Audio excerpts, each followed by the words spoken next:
بسم اللہ الرحمن الرحیم۔ آپ نے سوال کیا ہے کہ نمازوں کو کیا جمع کیا جا سکتا ہے اور کون سی نمازیں جمع کی جا سکتی ہیں۔ ظہر اور عصر، مغرب اور عشاء، اور آپ نے یہ بھی پوچھا ہے کہ کیا عصر سے مغرب کو ملایا جا سکتا ہے۔ تو پہلی اور اصولی بات یہ سمجھ لیجئے، جو قرآن مجید کہتا ہے کہ نمازیں وقت کی پابندی کے ساتھ فرض کی گئی ہیں، ان الصلاۃ کانت علی المؤمنین کتابا موقوتا، تو نماز کے 5 اوقات ہیں اور 5 وقت انسان کو مسجد میں جا کر نماز پڑھنی چاہیے، مسجدوں کی تعمیر کرنی چاہیے، امام کا تقرر ہو، مؤذن کا تقرر ہو، اذان دی جائے اور باجماعت نماز پڑھی جائے اور 5 وقت پڑھی جائے، 5 وقت اذان دی جائے۔ اور الحمدللہ 1440-50 سال ہو گئے اور اب تک دنیا کے ہر خطے میں مسجدیں آباد ہیں اور 5 وقت نمازیں پڑھی جاتی ہیں، اور یہی صحیح راستہ ہے۔ اب آ جائیے، اللہ سبحانہ و تعالی نے مسافر کو کچھ سہولتیں دی ہیں۔ اب مسافر کی سہولت کیا ہے کہ مسافر ظہر اور عصر کی نمازیں قصر بھی کرے گا اور جمع بھی کرے گا، اور ایسا وہ کر سکتا ہے۔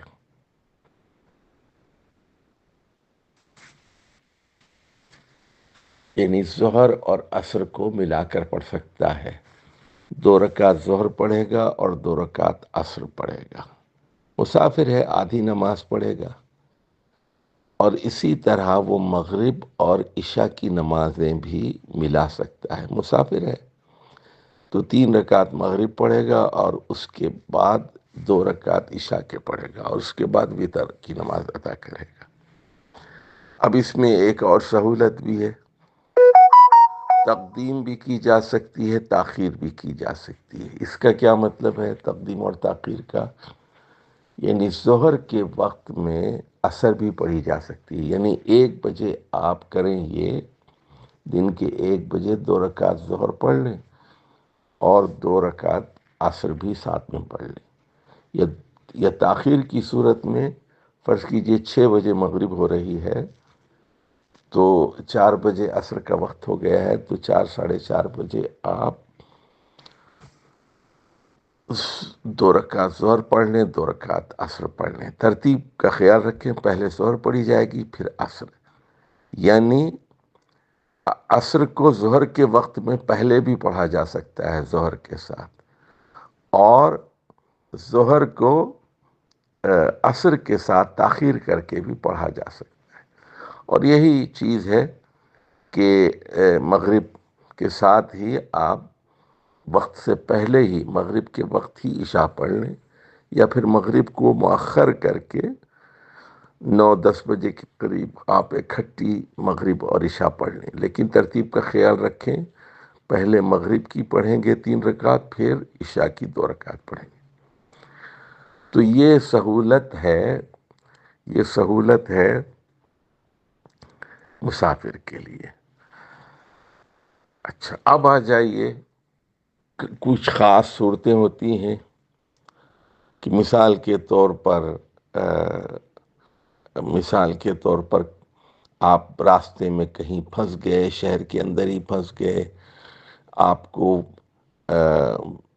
مسجد نہیں مل رہی ہے، آپ کو باتھ روم کے لیے سہولت نہیں مل رہی ہے، وضو کے لیے آپ کی کو دشواری ہو رہی ہے، کوئی ایمرجنسی ہو جائے کہ کوئی ایکسیڈنٹ ہو گیا، کسی کو ہاسپٹل میں شریک کرانا ہے، کسی کی ڈیلیوری ہو رہی ہے، ہزاروں قسم کی مصیبتیں آ جاتی ہیں، تو کبھی آدمی پھنس جاتا کبھی ٹریفک جام میں پھنس جاتا ہے، کبھی برف پڑی ہوئی ہوتی ہے. تو یہ عام حالات میں ایسا نہیں ہوتا، خاص حالات میں آدمی پھنس جاتا ہے. تو ایسی صورت میں، اور وہ مسافر بھی نہیں ہوتا، مقامی آدمی ہوتا ہے، مقیم ہوتا ہے، تو ایسی صورت میں پھر وہ 4 رکعت ظہر اور 4 رکعت عصر ملا کر پڑھ سکتا ہے. مسافر تو نہیں ہے تو اس لیے پوری نماز پڑھنی پڑے گی. اسی طرح خاص حالات میں وہ مغرب کی 3 رکعت پہلے پڑھے گا اور پھر عشاء کی 4 رکعت پڑھے گا، ملا کر پڑھ سکتا ہے. تو اس طرح کی صورتحال کبھی کبھی انسان کی زندگی میں پیش آ جاتی ہے، اور اس صورت میں جمع کی گنجائش ہے. اچھا، اس کی بھی دو صورتیں ہیں اس کی. پہلی صورت یہ ہے کہ آپ ظہر کو ڈیلے کر کے ظہر کے آخری وقت میں ظہر پڑھ لیں، اور اس کے بعد عصر کے ابتدائی وقت میں عصر کو پڑھ لیں، اور اسی طرح مغرب کے آخری وقت میں مغرب پڑھ لیں، اور عشاء کے ابتدائی وقت میں عشاء پڑھ لیں، اور ساتھ جمع کر لیں اس کو. دوسری صورت یہ ہے کہ آپ ظہر کو تاخیر سے پڑھیں اور مغرب کو تاخیر سے پڑھیں، اور ظہر عصر کے ساتھ ملا کے پڑھ لیں، اور مغرب تاخیر کے ساتھ عشاء کے ساتھ پڑھ لیں. لیکن اس کو معمول نہیں بنایا جا سکتا، یعنی دین کی جو بنیاد ہے اس کو ڈھایا نہیں جا سکتا، دین میں کاٹ چھانٹ نہیں کی جا سکتی. یہ خاص لوگوں کے لیے، خاص حالات میں، خاص مجبوری میں یہ جائز ہے، اور انسان کی زندگی میں ایسے مواقع آتے ہیں، اور اللہ تعالی ہماری مجبوریوں کو سمجھتا ہے. لیکن ایسا نہیں ہو سکتا کہ آپ ہمیشہ جو ہے وہ ظہر اور عصر ملائیں اور مغرب اور عشاء ملائیں. ایسا نہیں ہو سکتا. اس طرح کی حماقت اہل تشیع نے کی ہے، اور اہل تشیع نے ظہرین کر دیا ہے، مغربین کر دیا ہے. انہوں نے وہ 3 ہی وقت نماز پڑھتے ہیں، ظہر اور عصر کو ہمیشہ ملا کے پڑھتے ہیں، اور مغرب اور عشاء کو ہمیشہ ملا کے پڑھتے ہیں. تو 5 وقت کی بجائے 3 کر دیے انہوں نے. تو یہ جائز نہیں ہے. اچھا، اب آ جائیے، آپ نے سوال کیا ہے کہ کیا عصر کو مغرب کے ساتھ ہی ملایا جا سکتا ہے؟ تو اس کا جواب یہ ہے کہ ہرگز نہیں ملایا جا سکتا. البتہ اس سلسلے میں ایک ہمیں حدیث ملتی ہے، اور وہ جنگ احزاب کا موقع ہے. مدینہ منورہ کو چاروں طرف سے گھیر لیا گیا ہے، اور دشمن تیر اندازی کر رہے ہیں. مدینہ کے اطراف خندق کھود دی گئی تھی. یہ 5 ہجری کا واقعہ ہے، شوال 5 ہجری کا.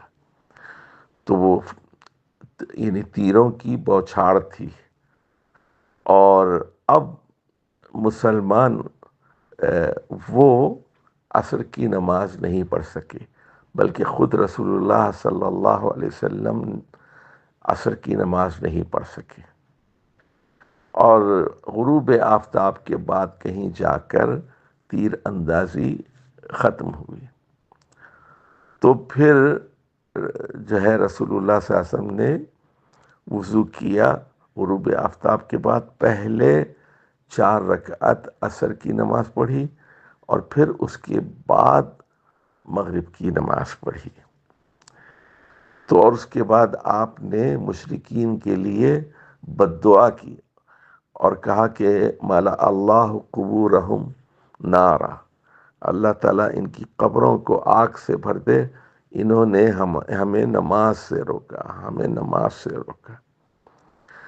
تو یہ دیکھیے ایک جنگی صورتحال ہے، اور یعنی اس وقت ایک اس طرح کی صورتحال ہے نا کہ آپ کی جان کو خطرہ ہے، دشمن کے تیر آپ کی طرف آ رہے ہیں، تو اس لیے پھر یہ نماز جو ہے چھوٹ گئی.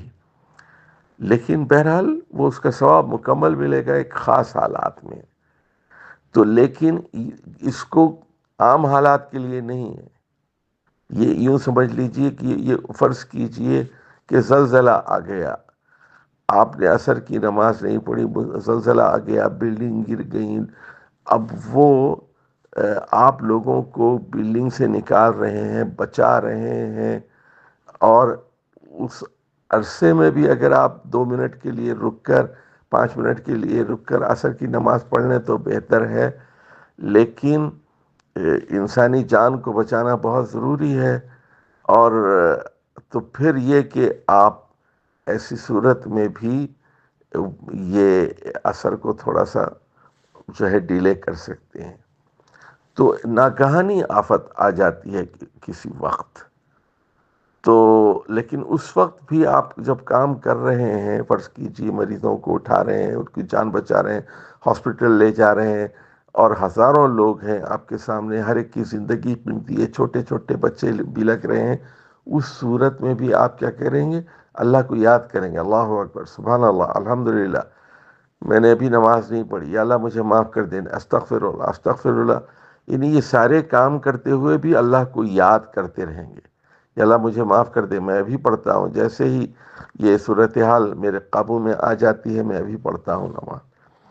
تو یہ عام حالات کے لیے نہیں ہے، اور اللہ کا ذکر ہر وقت کرتے جائیے. والسلام علیکم ورحمۃ اللہ وبرکاتہ.